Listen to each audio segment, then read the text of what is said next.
নমস্কার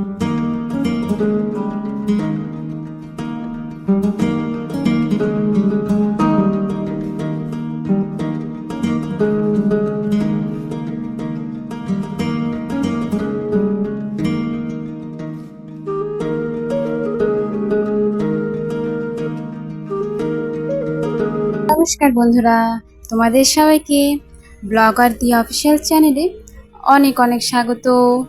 তো তোমরা সবাই কেমন আছো? আশা করছি সবাই ভালো আছো এবং সুস্থ আছো। তো আজকের ভিডিওটা আমার ঠাকুর ঘর থেকেই শুরু হলো। আর আমার গোপাল সোনা এবং বাকি যে ঠাকুরগুলো রয়েছে সেগুলো থেকেই আজকের ভিডিওটা করছি।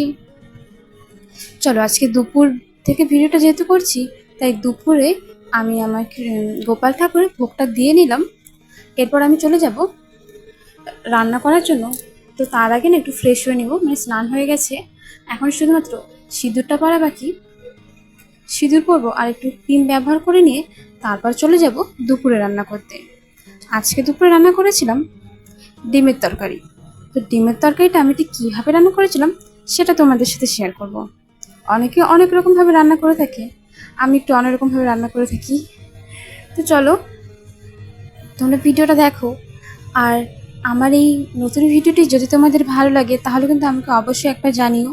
তার সাথে আমার চ্যানেলটি সাবস্ক্রাইব করে নিও, যাতে আমি এরকম নতুন নতুন ভিডিও তোমাদের জন্য নিয়ে আসতে পারি। তো এদিকে প্রথমে আমি দুটো ডিম নিয়েছি আর কয়েকটা 2-3টার মতন আলু সিদ্ধ করে নিয়েছি। পেঁয়াজ কুচি, শুকনো লঙ্কা ছোট ছোট করে পিস করে নিয়েছি। আর এদিকে মশলার মধ্যে নিয়েছিলাম মিট মশলা, জিরার গুঁড়া আর ধনে গুঁড়া। তো আমি ডিমটা তো ভাজা করব। আমার না ভাজা ডিমের থেকে সিদ্ধ ডিমের তরকারিটাই বেশি ভালো লাগে। ভাজা ডিমের মধ্যে না একটা স্ট্রং যে গন্ধ আসে না, মানে একটা ভাব থাকে, কাঁচা কাঁচা ভাব থাকে, তার জন্য না আমার ঠিক ভালো লাগে না। এই জন্য সিদ্ধ ডিম করে তরকারি করলে সেটা খেতে অনেক ভালো লাগে। তো ডিমটা কিছুক্ষণ ভাজা ভাজা করব, কিন্তু যখন ডিমটা সিদ্ধ করলাম এক পাশটা দেখি আগের থেকেই কুসুম বেরিয়ে রয়েছে। আমি ভাবলাম ভাজা করতে করতে আবার ডিমটা ভেঙে না যায়, তার জন্য বেশি নাড়াচাড়া করিনি। ডিমটা আমি তেলের মধ্যে দিয়ে রেখেছিলাম, ধীরে ধীরে যাতে ভাজা হয় এবং কুসুমটা যাতে বাইরে না বেরিয়ে আসে। তো ডিমটা ভাজা হওয়ার পর যেই আলুটা আমি সিদ্ধ করেছিলাম, আলুটা কিন্তু আমি একদম অতটাও সিদ্ধ করিনি, 70% মতো সিদ্ধ হয়েছিল এবং বাকিটা একটু কাঁচা কাঁচা ছিল, তার জন্য একটু ভাজা করে নেব। ভাজা করলে হয় কি, তরকারির টেস্টটা অনেক বেড়ে যায়। তার জন্য ভালো করে ভাজা করে নামিয়ে নিয়ে এরপর বসিয়ে দেবো তরকারিটা। তো এখন আমি অনেক ছোটো ছোটো ভিডিও বানাচ্ছি। যদি আমার এরকম রান্নার ভিডিও তোমাদের ভালো লাগে তাহলে আমি আরও তোমাদের জন্য সুন্দর সুন্দর ভিডিও নিয়ে আসবো। তার সাথে আমি সারাদিন কী করছি না করছি ব্লগ ভিডিওর মাধ্যমে তোমাদের সাথে শেয়ার করব। এই একজন সাধারণ গৃহবধূ সারাদিন বাড়িতে কী করে সেই সব কিছুই তোমাদের সামনে তুলে ধরবো।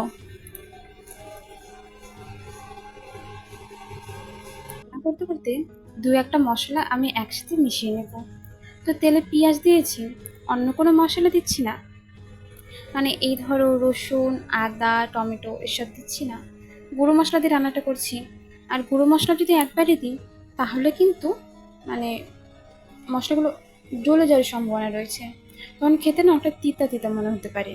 তার জন্য সব কিছু একসাথে নিয়ে সামান্য একটু জল দিয়ে তারপর তেলের মধ্যে দিয়ে দিলাম। এতে ভাজা ভাজাও হয়ে যাবে এবং মশলাটা একদম পুড়েও যাবে না, আর খেতেও অনেক ভালো লাগবে। মশলাটা প্রায় ভাজা ভাজা হয়ে গেছে আর তার সাথে তেলটাও ছেড়ে দিয়েছে। এখন আলুটা দিয়ে কিছুক্ষণ ভাজা করে নিব, তারপর জল দিব এবং ডিমটা দিয়ে তরকারিটা নামিয়ে নেব। তরকারিটা নামানোর আগে সামান্য একটু গরম মশলা দিয়ে দিব, তাহলে এতে সেন্টটা অনেকটাই ভালো হবে, খেতেও কিন্তু ভালোই টেস্ট লাগবে।